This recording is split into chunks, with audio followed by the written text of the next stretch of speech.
Kisah bermula ketika dua kakak beradik Eric dan Maddie tengah dalam perjalanan menuju bioskop. Doing all that for? Troll for boyfriends or something?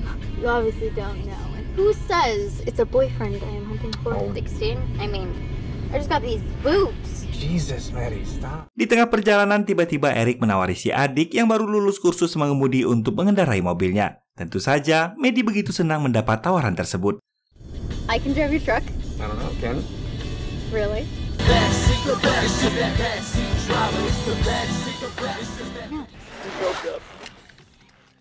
Sementara itu di sebuah rumah tahanan, seorang narapidana wanita bernama Doc tengah dibawa oleh polisi karena besok ada sidang yang harus dia jalani. Petugas yang akan menemani Doc hari itu adalah Galotti dan Wisdom yang akan berjaga di belakang, sementara Staffer akan mengendarai mobilnya. Prisoner secure.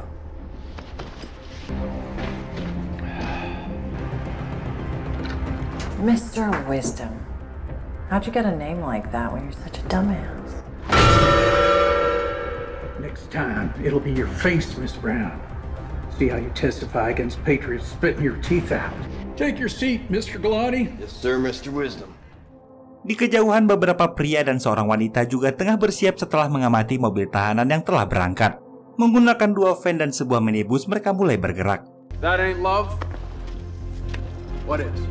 Fuck of each and every one of you stuck together by my side.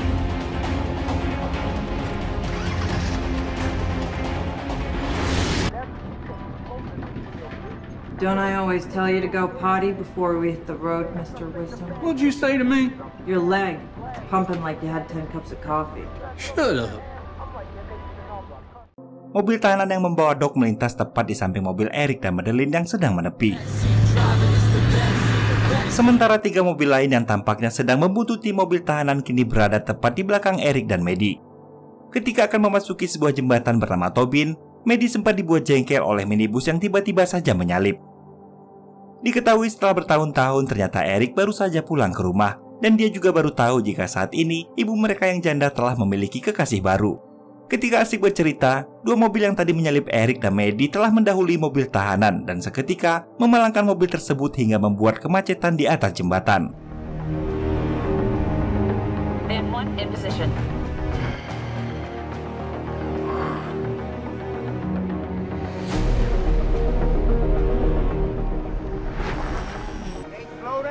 Stand still. Just a little road work. Oh, come on. What? Seorang pengendara motor yang tak sabaran menerobos kemacetan, namun dicegat oleh petugas jembatan hingga terjadilah perdebatan di antara mereka. Get the fuck out of my way, man. Maddie. You can't get by me today. I gotta get through here. You got some work going on. Get the fuck out of my way. Turn around right now. That's cheating, isn't it? If we could, we would. What gives, Mr. Stoffer? This way into town was supposed to be clear. Typical bullshit, Mr. Wisdom. Greatest rebellion since 1776. The Pentagon used us to unleash hell and then disowned us. Denied us. Outlawed us. Now we are the ricochet of rage back to teach them the cost of their denial. Copy. This is it. Sejauh ini para polisi di mobil tahanan maupun kendaraan yang terjebak macet masih belum menyadari apa yang tengah terjadi. Eric yang tak sengaja menatap ke arah spion melihat gerak-gerik mencurigakan dari seorang pria bertopeng dan kemudian menyuruh Maddie untuk segera berlindung. Get down.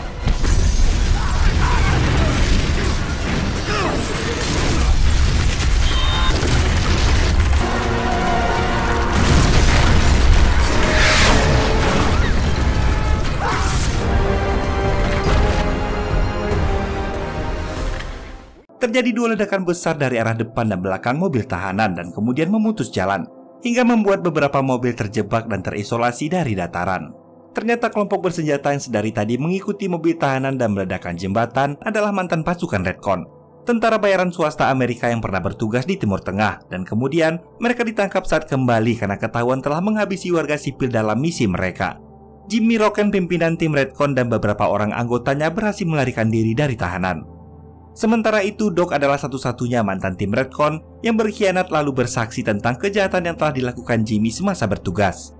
Kali ini Jimmy berniat mencegah Doc bersaksi, menyandera orang-orang yang ada di jembatan, dan meminta Pentagon untuk membebaskan para anggota Redcon yang lainnya sebelum pukul 9 malam, atau dia akan menghabisi satu persatu dari para tawanan. Dan aksinya ini akan disiarkan secara langsung melalui sebuah situs yang telah dia persiapkan agar dapat disaksikan oleh seluruh warga Amerika Serikat. We under siege? Affirmative, Mr. Wisdom. Remember, this bulletproof piece is the most goddamn defensible thing out here. Para penjaga di mobil tahanan segera mempersenjatai diri mengantisipasi serangan yang akan datang. Sementara itu, Eric menghubungi 911 untuk melaporkan apa yang telah terjadi di jembatan Tobin.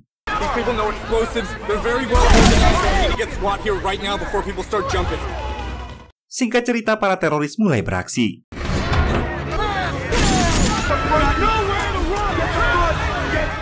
Pengendara bermotor yang tadi mencoba menerobos kemacetan dihabisi oleh seorang teroris. Melihat kerusuhan yang ditimbulkan para teroris, seketika membawa Eric kembali ke traumanya di masa lalu ketika bertugas di Timur Tengah.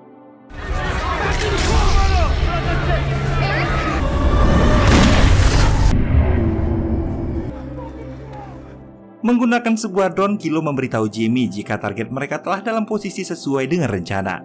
Beberapa teroris mulai menghampiri mobil tahanan. Dengan cerdik, mereka berhasil memaksa supir untuk keluar dan kemudian ditembak.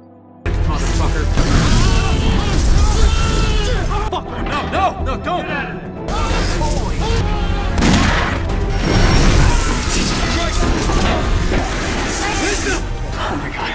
Setelah kematian Wisdom, kini hanya tinggal Galotti saja petugas polisi yang masih tersisa.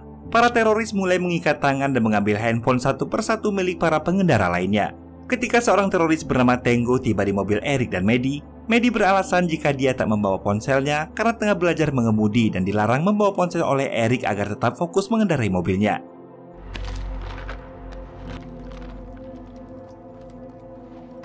That's one. Where's yours? Where's the phone, sweetheart? Gonna make me take you outside and pat you down, huh? I made her leave it at home. I'm talking to her. He's teaching me to drive. Maybe leave it at home.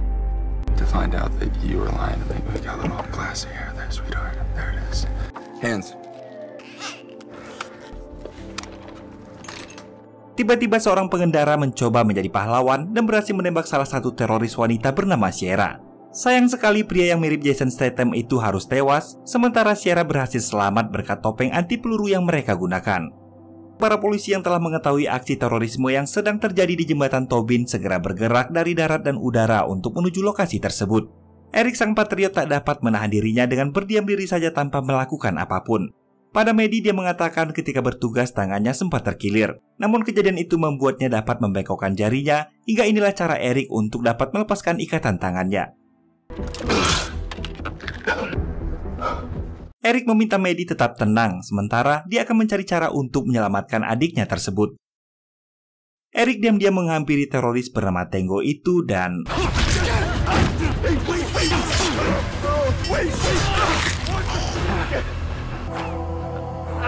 Lagi-lagi Eric kembali flashback pada kejadian saat di Afghanistan, ketika dirinya coba menyelamatkan seorang gadis yang hendak dinikahkan dengan seorang pria berumur.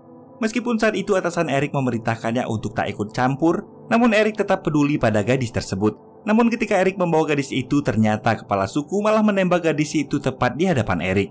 Dan keputusan ini pula lah rupanya yang membuat Eric diberhentikan dari Angkatan Darat, karena dianggap telah mengabaikan perintah atasan. Sampai di sini kita akhirnya mengetahui bahwa Eric bukanlah orang sembarangan. Dan meskipun pangkatnya hanyalah seorang kopral, namun keahlian Eric semasa bertugas melebihi pasukan khusus. Setelah menghabisi seorang teroris, Eric berpesan pada pria botak ini agar pura-pura terikat. Dan jika ada teroris lain yang bertanya tentang ponselnya, katakan saja telah diambil oleh teroris yang lain. They're strapping the rest of the wheels. Fake it if you need to. What are you even doing, man? You're gonna get people killed. Fuck off. Okay. Still got your phone? Yeah. If anyone asks, he threw it over the side.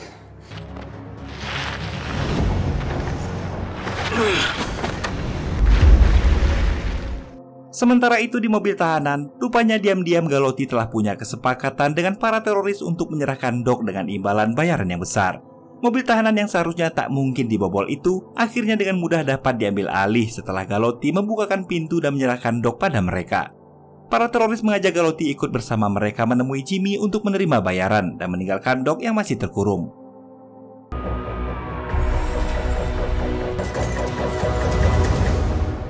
Sepeninggal para teroris, rupanya Doc berhasil menemukan kunci borgol dan menyembunyikannya.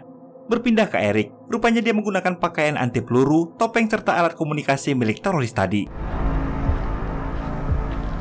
Setelah melepaskan ikatan Maddie, dia berpesan agar Maddie pura-pura tetap terikat dan pura-pura berkendara sendiri agar teroris tak curiga jika Eric sedang berkeliaran. Tak lama terdengar panggilan Jimmy dari alat komunikasi Tango, teroris yang tadi dihabisi Eric. Tango, check in and confirm completion of phase 2. Tango's all set.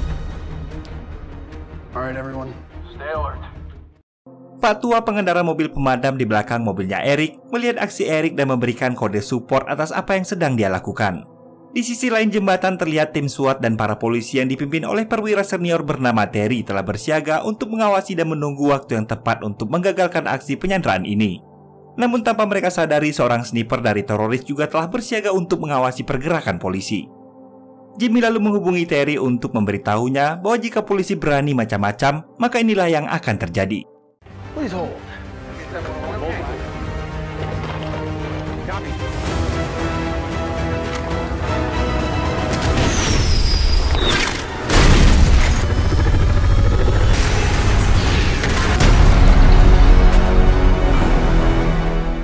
Sebuah helikopter berita ditembak jatuh sebagai pesan jika Jimmy tak main-main dengan aksinya. Melalui siaran langsung, Jimmy menyampaikan pesannya pada seluruh warga Amerika Serikat jika aksi mereka dapat disaksikan di saluran khusus yang telah dia siapkan. Di tengah siaran langsung tersebut, tiba-tiba saja Jimmy menghabisi Galotti. Bukannya mendapat bayaran, Galotti malah dieksekusi. Melanjutkan siarannya, Jimmy menghampiri Doc dan menyiarkan bahwa kesaksian Doc yang menuduh tim Redcon membunuh warga sipil adalah palsu demi untuk menyelamatkan dirinya sendiri dari tahanan. Big Doc. She lied to save herself. Discredit the private soldiers that fought bravely by her side. Sebelum mengakhiri live streamingnya, Jimmy berpesan bahwa mereka akan kembali siaran live pada pukul 9 malam ketika Pentagon membebaskan tentara Redcon yang masih ditahan. Jika tuntutan mereka tak dipenuhi, maka semua tawanan yang ada di jembatan satu persatu akan mereka habisi. 9 p.m. Setelah melakukan siaran, Jimmy terlihat kesakitan, dan dia mengeluarkan sebuah botol yang berisi obat dan kembali segar setelah meminum obat tersebut. Setelah siaran langsung tersebut, Terry menghubungi Jimmy, mencoba bernegosiasi agar Jimmy mau melepaskan tawanan lainnya. Karena menurut Terry, yang Jimmy inginkan hanyalah Samantha Doc Brown. Tentulah Doc saja tak cukup bagi Jimmy, karena yang dia inginkan adalah seluruh anggota timnya bebas dan tak lagi ditahan. Selesai melakukan panggilan, Kilo memberitahu Jimmy jika saat ini siaran langsung mereka telah ditunggu oleh 10 juta pengunjung. Eric yang masih bergerilya menghubungi Maddie menggunakan ponsel milik seorang pengendara yang telah tewas.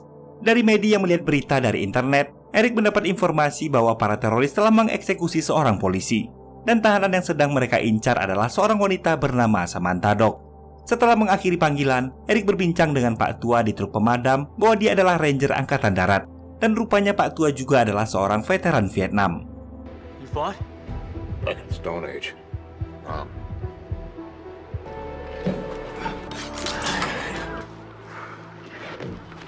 Eric mulai bergerak menghampiri mobil tahanan. Di sana dia mendekati seorang teroris yang sedang berjaga dan tak mencurigainya, sehingga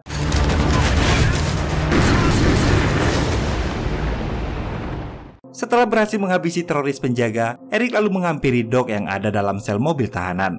Setelah mengenalkan dirinya, Eric mendapat informasi dari Doc tentang apa yang menjadi latar belakang semua ini. Merasa Doc adalah orang baik, Eric lalu mengajak Doc bekerja sama untuk menyelamatkan Chandra, terutama adiknya yang juga turut menjadi tawanan. Meskipun Doc setuju, namun sayangnya sel itu tak dapat dibuka karena kuncinya ada pada teroris. Saat Eric melihat situasi di luar, tiba-tiba 2 orang teroris tiba di sana hingga Eric segera sembunyi, dan terjadilah aksi saling tembak di antara mereka.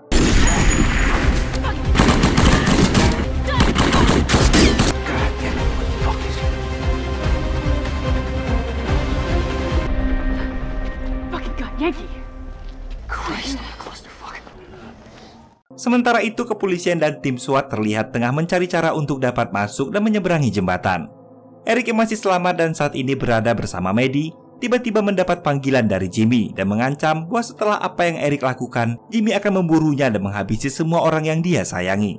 You make it fun for us, because when we find you, we're gonna string you up along with everybody that you care about. We're coming for you. Ketika mencoba membawa Maddie ke tempat yang lebih aman, Pak Tua memberitahu Eric jika para teroris sedang menuju ke arah mereka. Menyadari itu, Eric mencoba meminta bantuan pada pengendara lain untuk menyembunyikan Maddie. Namun tak satu pun dari mereka yang mau membukakan pintu. Hingga terjadilah aksi saling tembak di mana Eric berhasil mengenai salah satunya.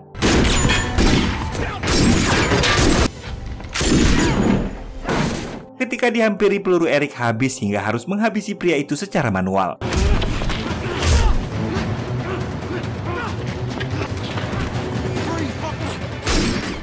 Di waktu yang sama dalam mobil tahanan, Doc yang tengah dijaga oleh seorang teroris berhasil melumpuhkan pria itu dan mencuri kunci sel dari bajunya. Doc yang berusaha kabur terlihat oleh sniper teroris dan segera turun untuk menghentikan pelariannya. Setelah menemukan Doc apes bagi si sniper karena Doc ternyata dapat menghabisinya.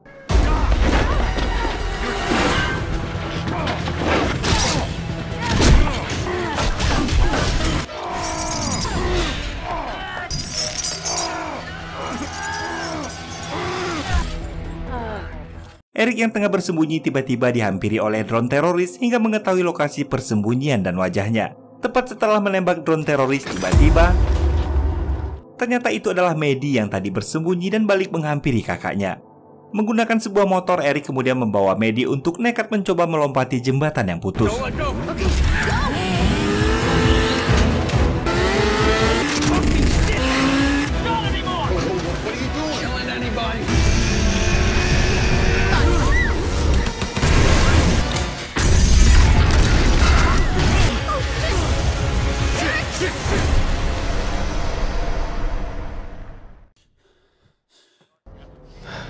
Jimmy, what the fuck did you just do?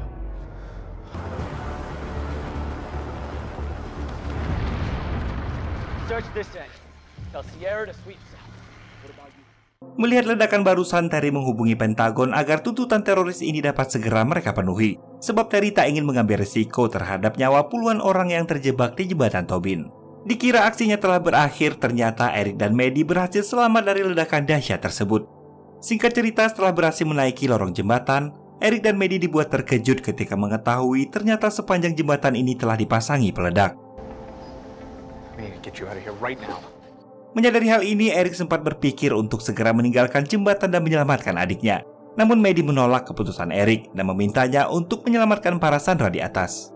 Sementara di mobil teroris, satu anak buah Jimmy yang mulai merasa misi ini akan berantakan, menyarankan agar Jimmy segera memanggil jemputan dan membatalkan misi tersebut. No way they're going to expose what they paid us to do, Captain. We need extraction. You want extraction? Jimmy menegaskan tak akan ada jemputan sebelum mereka berhasil menangkap Doc kembali, serta memastikan kebebasan terhadap teman-teman Redcon yang masih dalam penjara. Yes, sir. Foxtrot. Off this damn bridge. Kembali ke Eric dan Maddie yang telah kembali ke atas. Ketika Eric kebingungan mencari persembunyian bagi Maddie, tiba-tiba pria botak yang sempat diberi saran oleh Eric menawarkan tempat untuk menyembunyikan Maddie di dalam mobilnya. Setelah diberikan ponsel milik si botak, Eric menitipkan pistol untuk berjaga-jaga. Eric segera bergerak kembali melakukan pembalasan pada para teroris. Tak lama kemudian, teroris wanita yang bernama Sierra memergoki Eric yang tengah mengendap dan langsung menargetkannya. Going somewhere? Untunglah di saat yang sama, Doc tepat berada di belakang Sierra dan berhasil melumpuhkannya. Eric dan Doc saling bekerja sama menghadapi dua anak buah Jimmy yang masih tersisa. Di tengah aksi saling tembak, Jimmy memperingatkan anak buahnya untuk menangkap Doc hidup-hidup, namun dia malah diumpat dan menyuruh Jimmy untuk turun menangkap Doc bersama mereka. I said I want Doc alive. Then get out here and do it yourself, Jimmy. Damn it, moving. Secara tiba-tiba Jimmy muncul di belakang Doc dan Eric yang berhasil kabur dan berada dekat mobil Pak Tua memberitahunya bahwa di sepanjang jembatan ini telah dipasangi peledak. Sebenarnya Eric memiliki kemampuan untuk menjinakkan semua bom tersebut, namun sayang dia tak memiliki peralatan untuk melakukannya.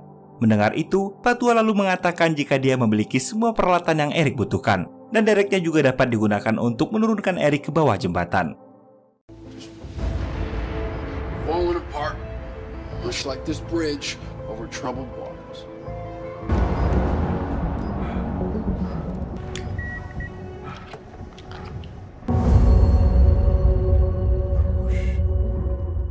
Kembali pada teroris yang kini telah berhasil menangkap Doc dan diikat dalam mobil mereka. Kilo memberitahu Jimmy bahwa saat ini pengunjung yang menunggu siaran live mereka telah mencapai 40 juta pengunjung. Plan is, make you famous before you die, Doc. Well, at least I get to die with my honor and not as some murdering asshole. You know what I think? I don't think you know the first thing about honor.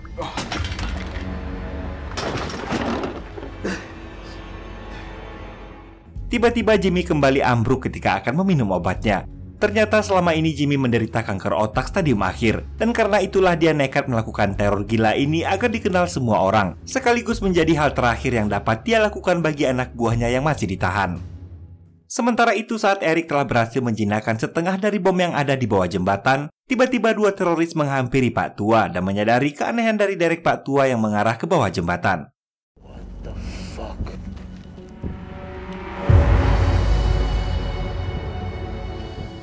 Pak Tua beralasan jika dia sedang memancing untuk mengusir kebosanan di tengah jembatan. Tentu saja teroris itu tak percaya begitu saja. Ketika teroris bernama Maureen sedang memeriksa ke sudut lainnya, Pak Tua nekat melakukan perlawanan dengan menusuk pria tersebut.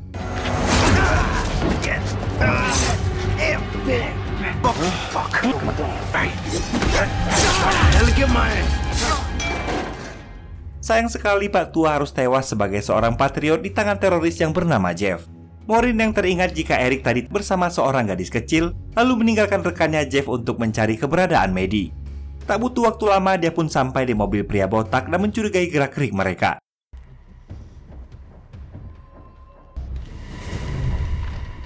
Hey, howdy.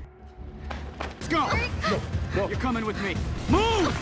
Pria itu berhasil menemukan Maddie dan membawanya, sementara si pria botak tak berani melakukan perlawanan meski memegang senjata.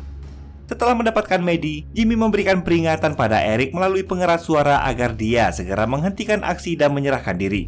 Jimmy memberi waktu hingga pukul 9 atau Eric hanya akan menemukan jasadnya Maddie. Mendengar hal itu, Eric segera bergegas kembali ke atas dan menghampiri si botak yang meminta maaf karena tak bisa melindungi Maddie. I'm here. Don't hurt her. Eric pun akhirnya muncul di hadapan Jimmy dan menyerahkan diri.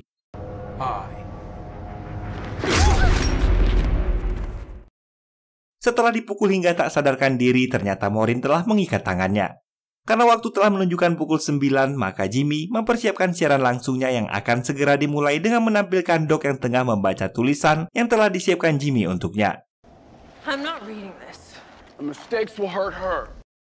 Awalnya Doc tak bersedia membaca tulisan tersebut karena berisikan pengakuan bahwa Jimmy serta tim Redcon adalah pahlawan dan kesaksian Doc selama ini adalah palsu. Namun karena Jimmy mengancam akan menghabisi Maddie, akhirnya Doc pun membaca tulisan tersebut. My name is Samantha Marie Brown, former Staff Sergeant of the United States Army and contractor with Retcon 13. I'm going to die after deserting and accusing them of war crimes.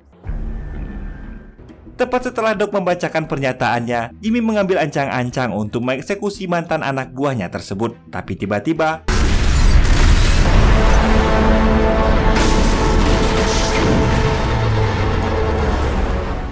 terjadi sebuah ledakan yang berasal dari sebuah mobil, dan itu adalah ulah si botak yang telah diperintahkan Eric.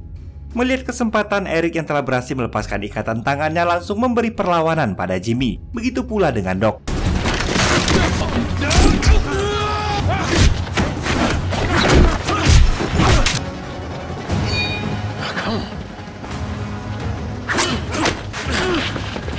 Come on, kid, let's go!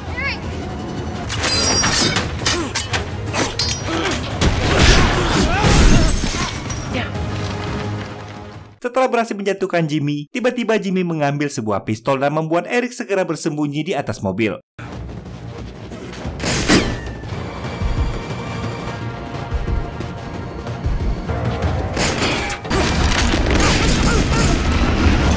Easy there, Army Puke. Setelah menghabisi Maureen, terjadi aksi saling menodong antara Jimmy dan Eric. Doc yang tengah berusaha menyelamatkan Maddie dicegat oleh Jeff.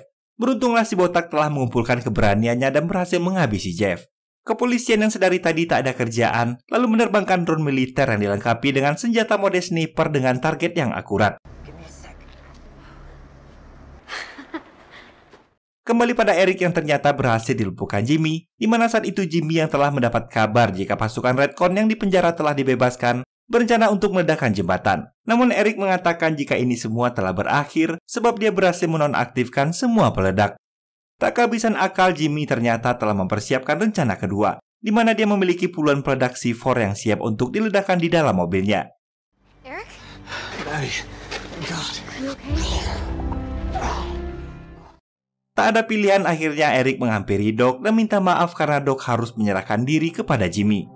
Sebelum berpisah, Doc memberitahu bagaimana dia bisa ada dalam kerangkeng itu. Doc menceritakan ketika ditahan karena menjadi anggota Redcon, dalam penjara dia menghabisi beberapa gangster untuk menyelamatkan seorang gadis yang tak bisa melindungi dirinya sendiri. So what now? One for extraction. I'll meet you downriver. Copy. Singkat cerita, Doc menghampiri Jimmy untuk menyerahkan diri. Sementara itu di bawah, tim jemputan Jimmy telah datang menunggu. Diam-diam Eric menyelinap di belakang Jimmy, namun aksinya ketahuan dan gagal melumpuhkan Jimmy.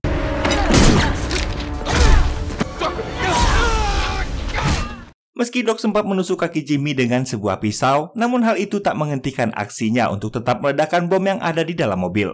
Sesaat sebelum bom dalam mobil diledakkan, Eric berhasil memutar balik mobil tersebut dan seketika menjatuhkannya ke bawah jembatan.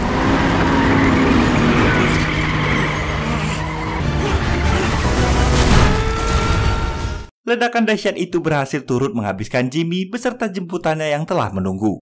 Akhirnya cerita teror di atas jembatan Tobin ini berhasil digagalkan walau harus menyebabkan beberapa orang menjadi korban. Singkat cerita, beberapa waktu kemudian, Doc pun akhirnya resmi bebas dari tahanan dan dijemput oleh Maddie dan Eric. Dan sampai di sini, film pun selesai. Oke teman-teman, gimana ceritanya? Semoga kisah tadi dapat jadi tontonan yang menghibur di sela-sela kesibukan maupun teman makan atau pengantar tidur bagi kalian semua. Buat yang masih dengerin celotehan saya sampai di sini, saya ucapkan ribuan terima kasih. Bagi yang belum subrek, silahkan disubrek dulu biar gak ketinggalan cerita-cerita film baru menarik lainnya. Baiklah, akhir kata saya doakan semoga kita semua sehat selalu dan dilimpahkan rezekinya. Akhir kata, saya Romi pamit undur diri. Assalamualaikum warahmatullahi wabarakatuh. Bye-bye.